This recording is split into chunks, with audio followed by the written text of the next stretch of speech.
Bonjour à tous. Pour ceux qui nous rejoignent, nous recevons Christiane Taubira pour ces journées du développement durable. Faut-il vraiment vous présenter? Femme de gauche, vous étiez garde des Sceaux durant le quinquennat Hollande. Vous y avez, parmi mille autres choses, porté le projet de loi qui ouvrait le mariage aux couples de même sexe.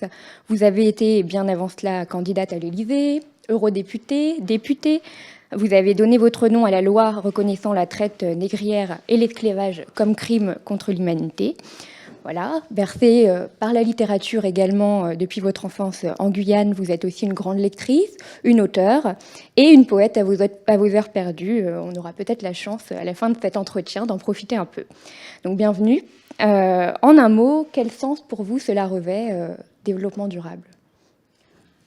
Alors, le développement durable, il a un contenu qui est défini notamment par les instances internationales, c'est-à-dire par la contribution des différents représentants de nos sociétés, des différents États. Ce contenu a portée de neutralité en tant que concept prétendument universel.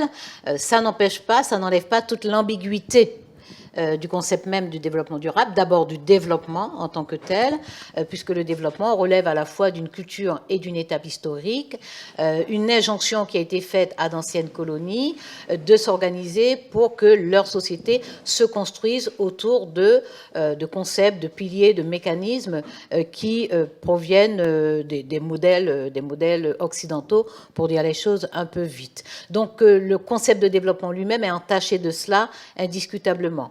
Le développement durable est une ambition supérieure puisque l'enseignement du développement économique en tant que tel, c'est-à-dire notamment pendant toute cette période de prédation des richesses, donc de prélèvement de ressources minières, des bois tropicaux, de toutes les ressources qui se trouvaient, notamment des ressources de la mer, de l'utilisation de l'espace, de tout cela qui se trouvait principalement dans les pays du Sud, cela a alerté et a fait comprendre que d'abord, notamment avec le développement de l'activité spatiale, on sait que la Terre est finie, que la planète en tant que telle a des limites et que les ressources donc sont limitées. Il y en a qui sont renouvelables, il y en a qui ne le sont pas. Donc le développement durable s'est construit ainsi. Aujourd'hui, la question que nous devons nous poser, c'est de savoir comment nous pensons les sociétés avec cette préoccupation de développement durable. C'est une exigence, le développement durable, mais c'est une exigence qui ne peut pas évacuer les différentes couches qui se sont sédimentées d'oppression, d'exclusion, de domination, d'exploitation, et faire fi de tout cela et considérer qu'aujourd'hui, il y a un nouveau modèle qui remplace le développement industriel à outrance, le productivisme, et que ce nouveau modèle, c'est le développement durable. Donc nous devons faire en sorte que, de façon inclusive, l'ensemble des sociétés du monde, celles du Sud, celles du Nord, on peut ajouter celles de l'Est et de l'Ouest pour être complète sur le champ cardinal, que toutes ces sociétés contribuent à ce développement durable. Mais alors justement, comment on les inclut? Parce qu'on peut, nous, raisonner ici à Paris, on peut théoriser le développement durable. Comment on les inclut? Comment on crée cette société inclusive, justement? Alors, l'inclusion est un enjeu majeur. Qui se décline à des échelles différentes. Nous pouvons nous interroger, rien que sur la société française, sur sa capacité inclusive. Et je dirais même plutôt sa capacité incluante. Vous savez, vous l'avez rappelé tout à l'heure, je suis extrêmement sensible aux mots, à la fois à leur signification, mais surtout à leur charge, à ce que les mots transportent. Et lorsqu'on parle d'une société inclusive, on a l'impression que c'est un objectif qui est atteint. La société est inclusive. Alors que si on parle d'une société incluante, on suggère une dynamique. C'est-à-dire qu'on pense que, voilà, on est dans des efforts pour inclure. Et c'est une question qui se pose donc à la société française, c'est une question qui se pose aux sociétés européennes, mais c'est une question qui se pose à l'ensemble du monde, non seulement à l'ensemble du monde en tant qu'agrégation de sociétés, mais à l'ensemble du monde en tant que monde aussi, un monde inclusif. Donc la question d'inclure, c'est inclure à l'intérieur de la société, et c'est aller au-delà de lutter contre les exclusions. De la même façon que l'égalité, c'est très au-delà de lutter contre les inégalités. L'inclusion, c'est aussi très au-delà de lutter contre les exclusions. Il demeure qu'on doit bien prendre en compte, le fait qu'il existe des exclusions qui sont absolument délibérées. Il y a des politiques, y compris des politiques publiques, il y a des actes, il y a des mots, mais il y a aussi des politiques publiques qui délibérément excluent. On pense par exemple, il a fallu en France adopter une loi SRU, Solidarité et renouvellement urbain, voilà, une loi pour inclure, parce qu'il était évident que des politiques de logement excluaient systématiquement des catégories de citoyennes et de citoyens. Donc il y a ces mécanismes d'exclusion délibérée, il y a des mécanismes fortuits. Vous pensez auxquels, par exemple? Des exclusions par négligence, par exemple. Il y a d'ailleurs le terme même inclusif, il vient de lutte en faveur des personnes frappées de handicap. Et typiquement, les exclusions par négligence, les exclusions fortuites, elles touchent en particulier cette catégorie de citoyennes et de citoyens, c'est-à-dire qu'on ne crée pas les conditions de mobilité, qu'on ne crée pas les conditions d'inclusion dans l'emploi, qu'on ne crée pas les conditions d'inclusion dans des logements adaptés, qu'on ne crée pas les conditions d'autonomie pour ces personnes, à telle enseigne qu'il a fallu là aussi des lois. Il y a la loi de 75 qui considère qu'il est important d'organiser les structures sociales et socio-médicales. Il y a la loi de 2002 qui est une très belle loi qui vraiment marque une césure parce que non seulement elle prône l'autonomie, mais elle reconnaît très clairement, explicitement les personnes frappées de handicap comme des citoyennes et des citoyens. Donc, c'est pas juste on va détecter, on va prévenir et puis on va mettre des structures. Non, ce sont des citoyennes et des citoyens à part entière. Et vous avez la loi de 2005 qui assure la compensation. Donc l'inclusion, la société inclusive nous vient de ces combats en faveur des personnes qui présentent des handicaps, mais évidemment, elle concerne d'autres catégories. Mais comment se fait-il, pour poser la question un peu crûment, comment se fait-il qu'on soit finalement si en retard pour créer cette société incluante dont vous rêvez finalement? Alors, il y a l'histoire des sociétés. Alors, nous avons parlé, là, j'ai parlé des lois françaises pour illustrer, pour donner des repères très précis, mais toutes les sociétés ont à se poser cette question, de savoir comment inclure, parce que toutes les sociétés sont fragmentées, y compris les démocraties qui posent de façon très résolue la volonté d'inclure, donc d'être égalitaire. Ces sociétés-là doivent lutter et identifier. Donc, je parlais tout à l'heure des exclusions délibérées, j'ai évoqué les exclusions fortuites, mais il y a plus grave encore, il y a les exclusions systémiques. Donc, il y en a ici en France, il y en a dans d'autres sociétés, c'est-à-dire ces exclusions aveugles. Voilà, personne n'a décidé que là, on va mettre un mécanisme qui va exclure, mais le mécanisme existe. Oui. Il a été mis en place parce qu'il a été pensé à un moment donné, d'une certaine façon, et massivement, il dégage, il exclut certaines catégories de personnes. Donc, ça veut dire que la question de l'inclusion est vraiment au cœur de la démocratie, au cœur de la diversité réelle des sociétés individuelles, culturelles, en libre pensée. Elle est au cœur de la cohésion en tant qu'intention d'abord, ensuite en tant que projet et enfin en tant qu'action. Donc c'est une question qui se pose à la société française, qui se pose à toutes les sociétés dans le monde et qui se pose au monde en tant que tel. J'ai une question en vous entendant. Ces dernières semaines, la candidate écolo Sandrine Rousseau a un peu braqué le projecteur sur le concept d'écoféminisme. Vous, Christiane Taubira, qui avez récemment déclaré que le système, la société ne tenait que grâce à une bande de femmes, qu'est-ce que ça vous inspire, l'écoféminisme? Alors, la façon dont vous formulez la question est très, très intéressante parce qu'elle évoque en même temps, elle maintient le lien entre ce qu'on vient de dire sur les sociétés inclusives et sur le développement durable. Le développement durable est effectivement l'horizon, au sens où il nous faut arriver à créer des richesses, à créer de la prospérité, à créer des conditions de répartition pour assurer les solidarités nécessaires et faire en sorte qu'on ne lâche personne, qu'on n'abandonne personne, qu'on ne rejette personne.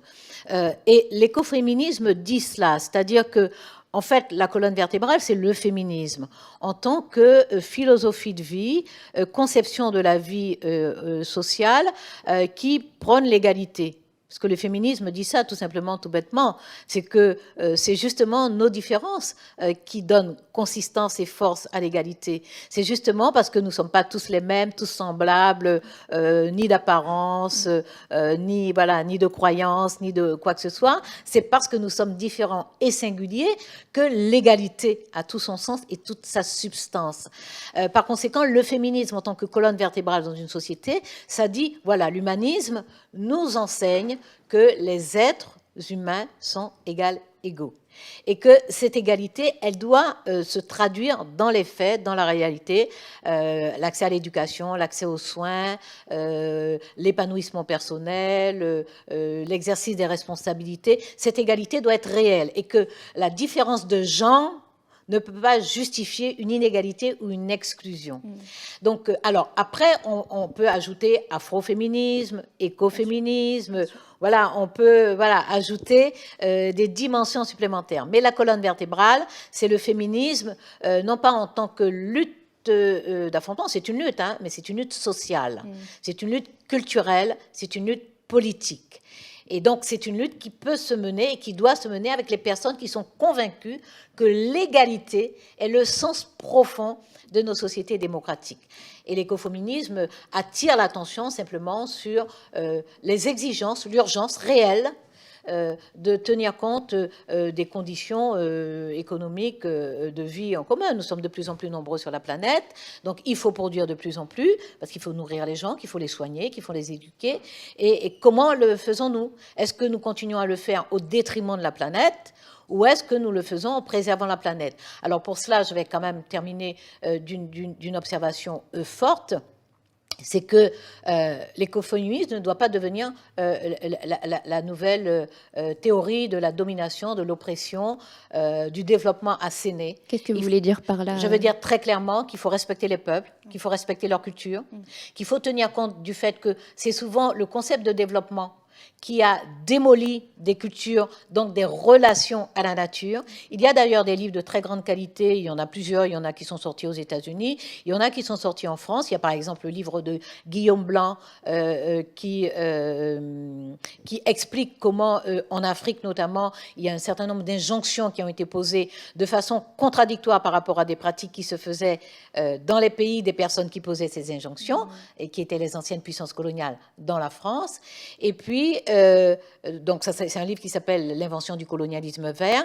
Il y a le livre de Malcolm Ferdinand qui s'appelle L'écologie décoloniale. C'est une tendance. Il y a d'autres livres aux États-Unis. Ce sont des livres qui alertent en disant, c'est pas au nord, tout d'un coup, on découvre l'écologie et puis on donne des leçons à la terre entière. Non, on a déjà fait comme ça. On a déjà fait comme ça et on a fait de façon dévastatrice. Donc aujourd'hui, il faut tenir compte des peuples, des communautés humaines, de leur culture, de leurs pratiques, de certaines traditions. Il y a des choses qui ne sont pas acceptables, qui ne doivent pas être renouvelées, mais il y a des choses qui sont chargées d'enseignement.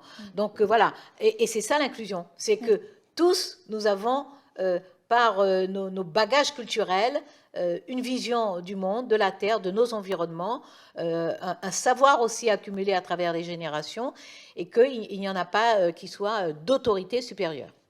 Mais c'est intéressant cette façon que vous avez justement de décentrer le débat, de l'élargir un peu au reste de la planète. Vous avez grandi, vous, à côté de l'Amazonie. C'est intéressant. En plein dedans. C'est vrai, ouais. Mais justement, c'est intéressant d'interroger aussi ce concept de développement durable qu'on est là en train de déployer et en fait, se demander aussi comment il peut être perçu là-bas, comment il peut... c'est intéressant ce que vous venez de... Ouais. Oui, il faut dire ce qu'on entend derrière les mots. Il y a de très grands auteurs qui nous ont alertés sur la nécessité d'interroger les mots. Parce que non seulement ils ont un sens qui parfois est plastique d'ailleurs, et qui nous échappe un peu, et puis ils ont leur charge. Ils ont leur charge. Je pense à Humboldt, je pense à Klemperer, je pense à Brecht, je pense à Siad Djebar, je pense à Édouard Glissant, évidemment, à la fois sur les langues, sur les mots. Je pense à Toni Morrison sur la fonction sociale des mots. On pourrait évoquer aussi des sociologues français, Bourdieu par exemple. Donc la fonction, Toni Morrison, la fonction sociale des mots, les mots buveurs de sang. Par exemple, elle parle de mots, du langage buveur de sang. c'est-à-dire le langage de l'exclusion, le langage de l'oppression, le langage du mépris. Il y a tout ça, et dans la question du développement durable, il y a ce risque-là aussi. Il y a cette parole qui peut venir en surplomb et s'imposer aux autres. Donc oui, je suis sensible au reste du monde, je suis extrêmement curieuse dans la façon dont les communautés humaines ont développé leur rapport avec leurs environnements, parce que aussi c'est très très inscrit dans mon histoire collective. En provenance des communautés amérindiennes qui vivaient déjà dans les Amériques, en provenance de ce qui s'est passé pendant la traite négrière et l'esclavage, de toutes ces luttes de résistance qui ont été possibles parce qu'il y a eu une relation avec la nature, la forêt hospitalière dans laquelle on pouvait marronner, mais aussi la forêt nourricière et la forêt qu'on préserve parce qu'il faut renouveler ses capacités nourricières. Donc oui, je suis sensible à tout cela, et mes engagements politiques en faveur de l'égalité, pour le respect de la dignité humaine, pour la curiosité vis-à-vis des autres cultures, tout ça nourrit et entretient là, comme du carburant, pas de l'agrocarburant, parce que ça aussi, ça épuise les sols. Oui. Ça épuise les sols. Voilà un exemple encore. Oui. Agrocarburant, on a l'impression que c'est vertueux, et on constate que ça épuise les sols. Mais la question qu'on se pose là en vous écoutant, c'est est-ce que vous parvenez à rester optimiste, à projeter quelque chose à imaginer un avenir un peu plus lumineux sur ces questions-là? Résolument. Résolument. Oui. Alors, c'est un optimisme de combativité, c'est l'optimisme de l'engagement, c'est l'optimisme de la bataille, c'est l'optimisme de l'effort constant et obstiné et surtout lucide et honnête pour comprendre, pour saisir, pour percevoir les nuances, pour comprendre d'où viennent les antagonismes, pour respecter toutes les parties, toutes les sensibilités, sauf celles qui sont excluantes, justement, celles qui sont contraires à l'éthique de la vie ensemble et de la possible cohésion. En dehors de celle-là, faire attention, accepter les sensibilités, les divergences. Et puis, regarder les générations, là, les jeunes générations, leur hâte, leurs impatiences, leur créativité, leurs inventivités, leur bonne humeur, leur joie, leurs exaspérations, leurs interpellations. Oui, mais justement, est-ce que leurs interpellations sont assez entendues, assez prises en compte? Incontestablement non. Oui. Nous ne serions pas dans cet état-là. Oui. Alors, ça ne veut pas dire que je ne fais pas de jeunisme, ça ne veut pas dire que la jeunesse a raison par destination ou par nature. Non, c'est une génération qui comprend, qui voit, qui lit, qui désire et qui exige. Parfois maladroitement, parfois à tort, mais peu importe. C'est sa liberté, c'est son droit, c'est même d'une certaine façon son obligation. C'est ce que Frantz Fanon appelait cette mission de génération, donc y compris de se tromper. Mais non, ça n'est pas encore assez entendu. C'est pour ça que la question du pouvoir, la question de l'action publique est une question essentielle.